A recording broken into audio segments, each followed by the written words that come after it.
Saat ini Indonesia dan Malaysia adalah dua negara sahabat yang terus melakukan kerjasama satu sama lain.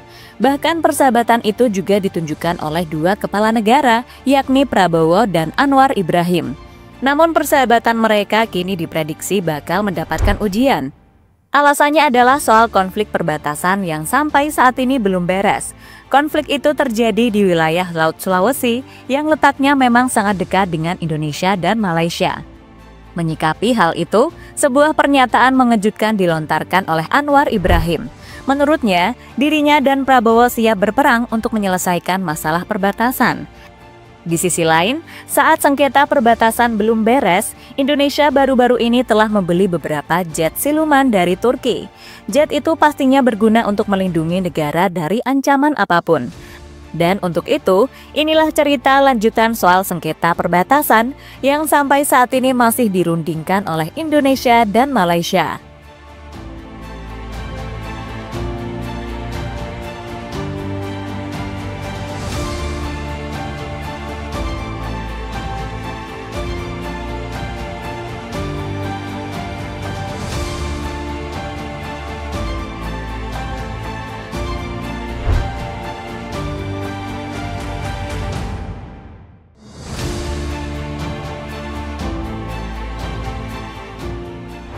Ya, dalam beberapa tahun terakhir, Indonesia selalu memiliki konflik dengan Malaysia. Konflik yang paling sering terjadi adalah mengenai perbatasan. Misalnya, yang terjadi pada tahun 2002 yang lalu. Saat itu kedua negara saling memperebutkan dua pulau yang dekat dengan Kalimantan. Pulau itu adalah Sipadan dan Legitan. Tak ingin kedua negara tersebut berseteru, akhirnya masalah diselesaikan oleh Mahkamah Internasional. Setelah melalui proses yang cukup panjang, Mahkamah Internasional akhirnya memutuskan jika Pulau Sipadan dan Legitan menjadi milik Malaysia.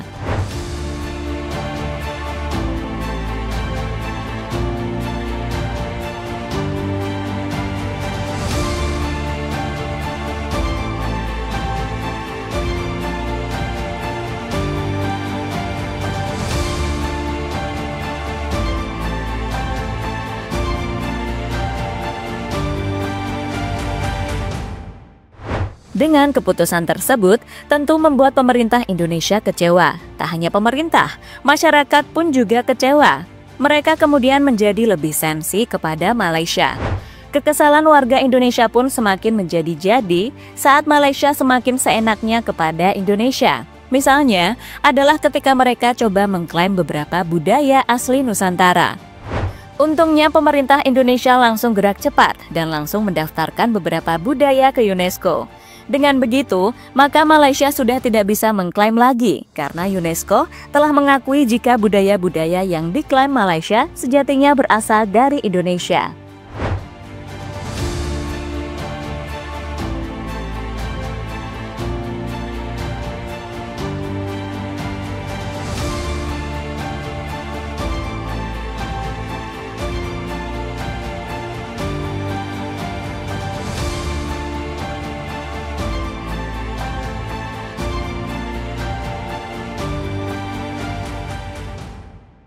Jauh sebelum dua konflik itu terjadi, Indonesia dan Malaysia ternyata lebih dulu bersengketa soal Blok Ambalat. Bahkan sengketa itu dimulai pada tahun 1969 dan semakin memanas beberapa tahun kemudian, tepatnya tahun 1979. Salah satu alasan mengapa sengketa itu terjadi adalah karena pihak Malaysia dinilai menyalahi aturan. Intinya, mereka memunculkan peta baru yang mana peta tersebut menunjukkan jika Ambalat masuk ke wilayah Malaysia. Padahal, peta sebelumnya, Ambalat adalah bagian dari Indonesia. Hal inilah yang membuat pemerintah Indonesia marah besar. Untungnya, kemarahan itu tidak sampai berperang. Pada akhirnya kedua negara terus berunding dan berusaha menyelesaikan sengketa di Blok Ambalat. Dan hasil perundingannya sudah bisa kita lihat bersama-sama saat kedua negara sepakat untuk mengelola Blok Ambalat bersama.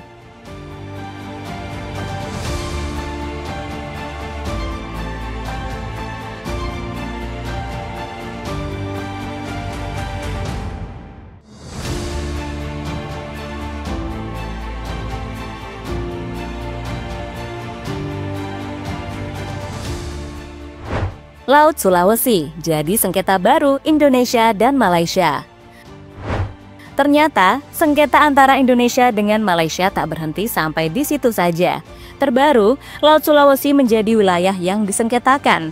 Alasannya adalah karena Malaysia mengaku berhak memiliki sebagian Laut Sulawesi karena letaknya memang dekat dengan mereka, tepatnya di daerah Sabah. Pihak Malaysia kemudian mengajak Indonesia untuk melakukan perundingan bersama. Bahkan Perdana Menteri Malaysia, yakni Anwar Ibrahim, sampai rela berkunjung ke tanah air untuk bertemu dengan Prabowo. Pertemuan yang langsung mendapatkan sambutan dari Presiden Indonesia tersebut.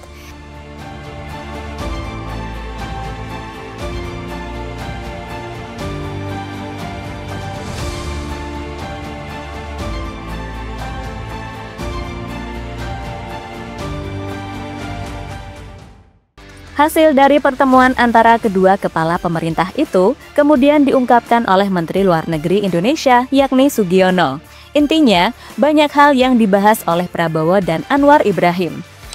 Kedua pemimpin membahas perkembangan hubungan bilateral, isu-isu kawasan, dan tantangan global. Presiden menekankan bahwa persahabatan kedua negara harus diwujudkan dalam kerjasama ekonomi yang nyata demi kesejahteraan rakyat, kata Sugiono pada media.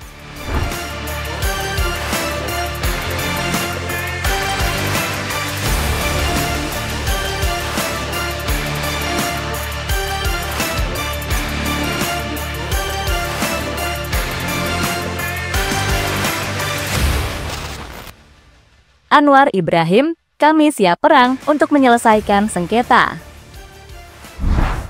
Usai bertemu dengan Prabowo, Anwar Ibrahim langsung menghadiri forum khusus negara-negara di ASEAN. Wajar jika dirinya hadir, karena Malaysia saat ini adalah ketua dari ASEAN. Dalam sebuah kesempatan, Anwar Ibrahim mendapatkan pertanyaan dari salah satu wartawan Indonesia. Wartawan itu mengatakan, solusi apa yang dilakukan oleh Malaysia dan Indonesia untuk menyelesaikan konflik perbatasan? Karena seperti yang kita tahu, tak hanya Kamboja dan Thailand yang memiliki konflik perbatasan, karena Indonesia dan Malaysia juga sama. Secara mengejutkan, Anwar Ibrahim mengatakan jika Indonesia dan Malaysia bisa berperang satu sama lain untuk menyelesaikan konflik tersebut. Good afternoon, I'm Eno from National Radio of Indonesia. Pleasure to meet you, Mr. PM. My question is, what we see, what was happening in Thailand and Cambodia. So what we should do, I mean, Indonesia and Malaysia, because we also have some borders, I mean, to keep the borders in peace and stability. Do you have any advice for the people in the borders? Thank you. Problem border issues with Malaysia and Indonesia. So I discussed with President Prabowo. What should we do? We declare war. Tak hanya itu, Anwar Ibrahim juga menyinggung soal masalah Laut Sulawesi dan Ambalat. Namun pada intinya, sebelum perang menjadi pilihan, Indonesia dan Malaysia harus memiliki solusi untuk menyelesaikan sengketa tersebut. Solusi itu adalah melakukan perundingan hingga resolusi damai, dan solusi itu harus dilakukan jika hal-hal yang tidak diinginkan terjadi. So if we don't want to do it, we have to find an amicable resolution to the conflict, and that's a choice.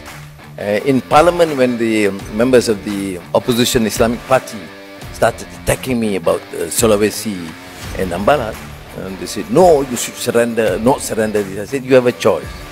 You go to war or you negotiate. Indonesia pamer 48 jet siluman dari Turki. Saat konflik antara Indonesia dengan Malaysia masih dalam tahap perundingan, baru-baru ini sebuah kabar positif datang dari pertahanan Indonesia, di mana pemerintah Indonesia memutuskan untuk membeli 48 jet tempur siluman dari Turki. Berdasarkan beberapa sumber, jet itu memiliki beberapa kelebihan dan mampu menyaingi F-35. Dan kemudian, jet tersebut resmi diberi nama Kan dan siap untuk menjadi senjata baru bagi pertahanan Indonesia. Kan sendiri memiliki kecepatan maksimum kurang lebih 2.200 km per jam, ketinggian operasional hingga 55.000 kaki, dengan kemampuan manuver yang sangat luar biasa.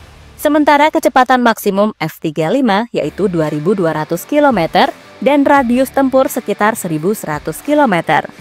Jika melihat perbandingan dua jet tersebut, maka jet terbaru yang dimiliki Indonesia memiliki spesifikasi yang sangat mirip dengan F-35. Soal alasan membeli jet tempur dari Turki, hal ini diungkapkan oleh Aceh Hasan selaku Gubernur Lembaga Ketahanan Nasional. Intinya, jet tersebut digunakan untuk membantu menjaga kedaulatan negara.